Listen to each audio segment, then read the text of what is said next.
Bro, having a TV in your room is one of the most things you can do if you want to be productive. It will keep you in bed. It will keep you lazy. Yeah. It will keep you fat. Some of you niggas right now that are talking shit, you got a TV in your room, you got triple chin. Trying to tell me that why don't I got a TV in my room, man? It's like, what the fuck? Lifestyle, man. Bro, it's literally, look, even for when they, why do you not have a TV in here? Yeah, because I don't want to be like you.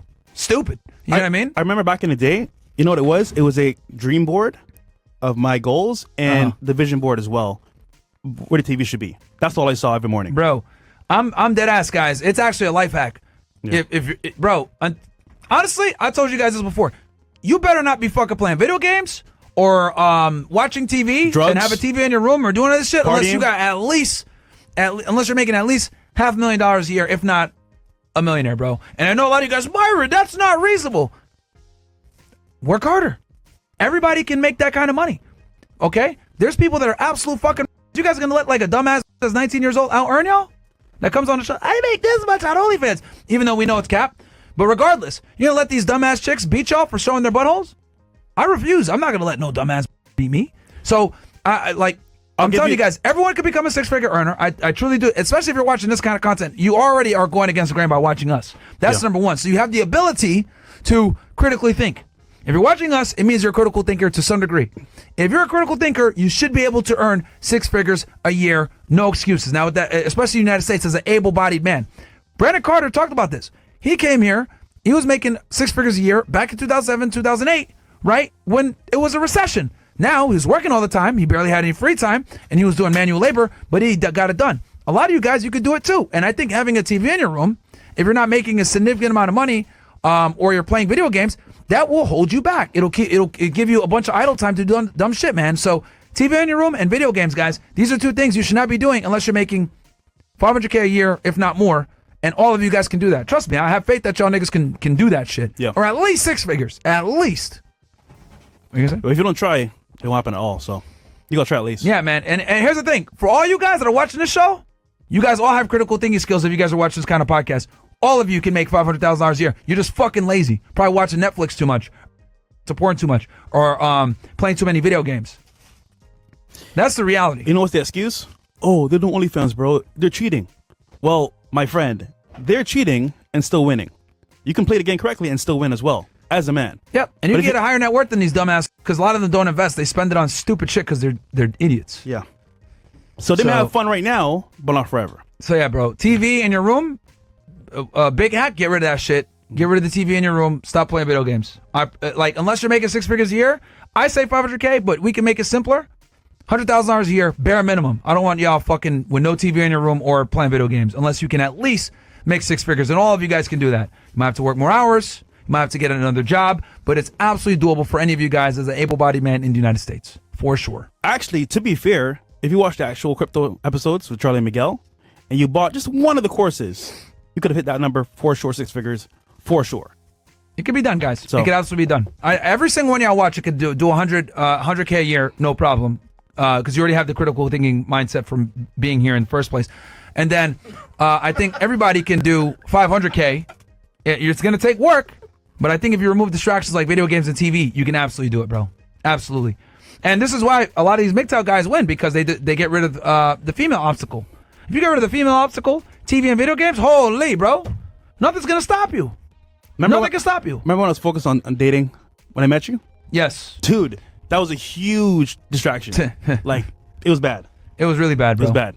The pursuit of women is not only time consuming, but it's money costing as well. Because you don't account for all the hours wasted dealing with them where you're not making money. And you know the worst part? You'll be with her, taking her out, having fun, and then, you know what? Things will work out. On to the next guy. And you're back at square one because now you have wasted all the time and energy towards her instead of working on your career. Even if you do get laid, does it make you more money? No. Almost never. No. Probably costs you money to upkeep that. So yeah, man. I mean, that's why I think a lot of guys sometimes do have to go through a period of a monk mode. A lot of y'all need a period of monk mode to really get your shit together. You know what I mean? Where you're not dealing with women and you're just strictly focusing on building up your wealth. At least a year. Yeah, every guy needs at least, yeah, bro, for sure. Hell, I got like a semi-monk mode right now. As you guys know, I'm doing this fucking debrief stream. I'm doing 3 shows a day. streaming on days that we do Fresh and Fit, bare minimum 3 hours. If not Fresh and Fit, I'm doing like 6 to 7. So, right, and obviously covering the news and everything else like that. And that doesn't account for all the time I spend researching topics, etc., and being able to cover it the next day and be able to not be a fucking moron and be able to summarize it for you guys, right? Because I take a large amount of information and then I go ahead and deliver you guys monologues where it's summarized in a succinct manner that makes sense, right? Because a lot of times this news isn't palatable to the masses. So you got some 8 to 9 hours too. Yeah. So everyone has to go through that. Ain't nobody, bro. No one's impervious to it. I'm doing it right now. I'm 35 years old. People would say, "Myron, just chill out, man. You've made it." Blah blah. No, man. Like we're still trying to take over. And anytime that you're really trying to push to make things happen, you're okay. Here's what it is. There's two things, right, that cannot coexist. I said this before. I'll say it again. You cannot be getting the most bitches while simultaneously being the most productive. I'm gonna say that again. You cannot be getting the most bitches while simultaneously being the most productive. The two are completely antithetical to each other because what it takes to become successful is diligence, time, attention, long hours, etc. When it comes to working and becoming more successful as a man, whether it's in the gym, working out, it should all be together, right?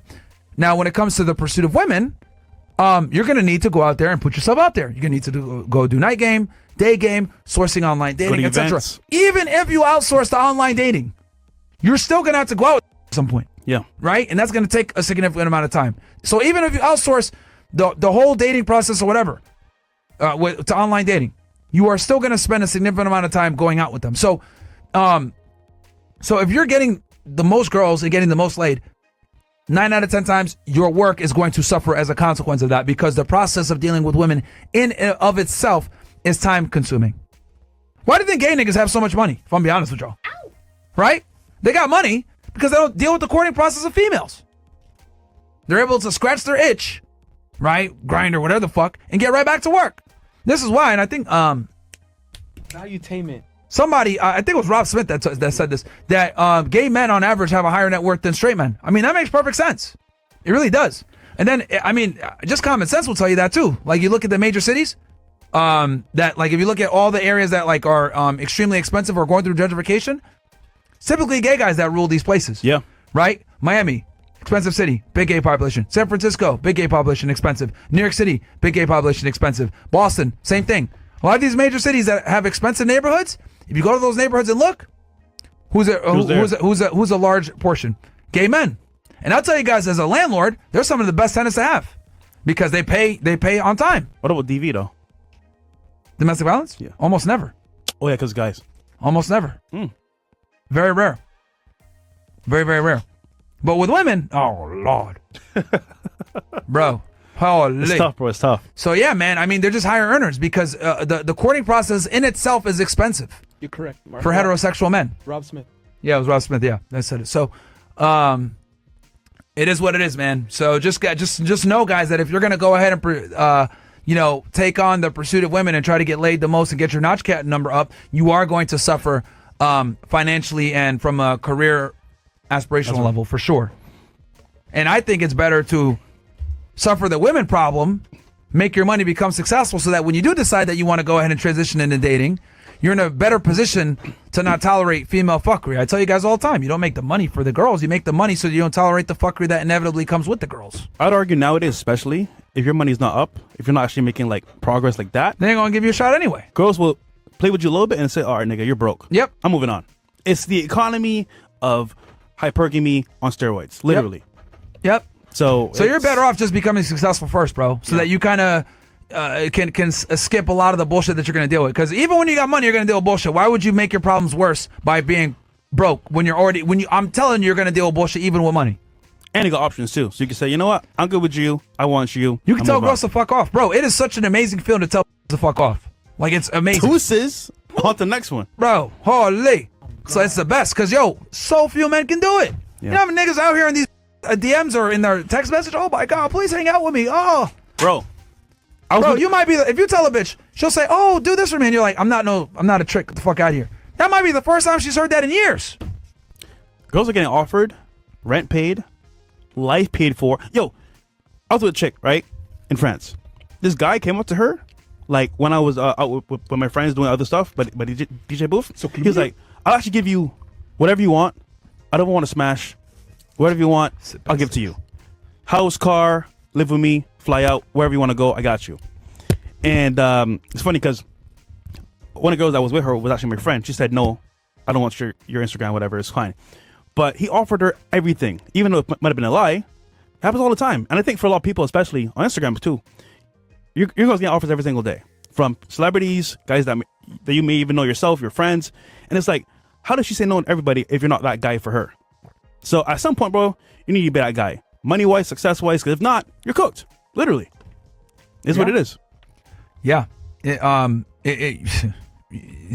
no choice, guys. It's literally It's do hard. or die. It's hard, bro. Being an average guy, I don't even think it's worth it, bro. If you're average right now, I wouldn't even bother. You know what's scary? Because you are going to look as an average guy, you could kill it. Sure you can.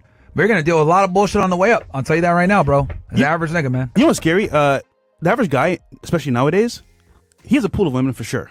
But it's almost like if like that pool is so saturated because what's happening is that like they're being targeted by the top percent as well. So they may meet you after the fact they met a top guy, and it's like, all right, you're cool, you're nice, but I had a taste of the nice lifestyle.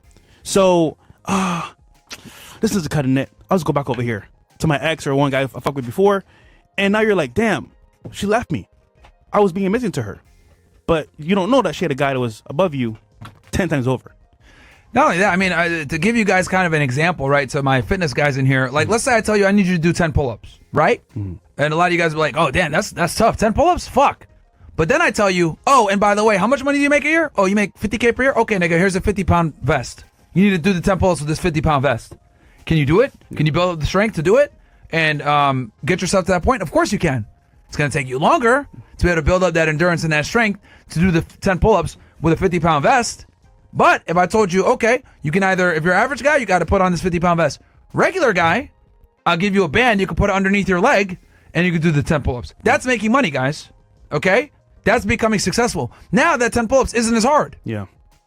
And that's quite literally what it is. So, again, is it possible for you to be an average guy and pull baddies? Absolutely. But I'm giving you a 50-pound vest and telling you to do it. So you ain't going to be able to do it as quickly or as easily as somebody who has money and status who's cheating with the rubber band on their foot, and they can do that 10 pull-ups easily. And they could do 15. They could do 20. They could last longer than you do, Good right? point. Because they have the ability to do so. So that is how I liken it, where when I say, look, you could go ahead and enter the dating marketplace, not at your full potential, but you're going to suffer while doing it. And it's going to be significantly harder and longer. So why not take that harder and longer period, apply it to your career, work harder and longer there, so you don't have to work harder and longer with the bitches. Yeah. Because you benefit at the end of the day, right? So, anyway, That's a good point. were you gonna say something? No, I was saying, for example, do you remember Zelda Yeah. fighting the bosses? You had low hearts, maybe 4 to 5 hearts you had, right? Yep. You went that way Start fast. out with 3. You went that way faster. Uh-huh. You had 10 hearts. Oh, this is easy. Take some hits, learn how they move, and then beat the boss. Same thing with dating girls, bro. You got 3 hearts as a regular average guy, you're cooked. You mess Yep. up 3 times, you're done. Yeah. Guy with money, mess up 10 times, she's still there. Yeah, you try to fight Ganondorf with fucking 3 hearts, nigga. He hits you once and you're dead. Cooked. Right? But here's the thing. How can you increase your hearts? You find quarter hearts all over the map. Yeah. Right? Or you find a half heart here. Or you beat more bosses. That's you guys leveling up. Right? So as you level up and you beat more bosses, you get that experience, you get more hearts. Then on top of that, you can also, explore the kingdom and find the corner hearts, half hearts here, maybe a full heart here, and that will make you much stronger so that when you do fight that final boss, you have the endurance and the capacity where you could take more hits and fight back. And that's quite frankly what it is when it comes to dating, which is an interesting analogy you brought up. But yeah, guys, you got to go into the fight with as many hearts as fucking possible. What is maxed out? 20, right? If I'm not I mistaken. think 20 hearts is the max. Yeah, for most Zelda games, I think it's 20. But when you start at the game and you're at your weakest, you have 3, right? And then if you try to, you beat a couple bosses, you might max out at like 10 hearts. But if you do the extra work, you got 20 hearts. So be like Link. be like Link, nigga. You know what's funny? Link never responded to Zelda. He doesn't talk. Hey, listen. So there you go. We got some chats here.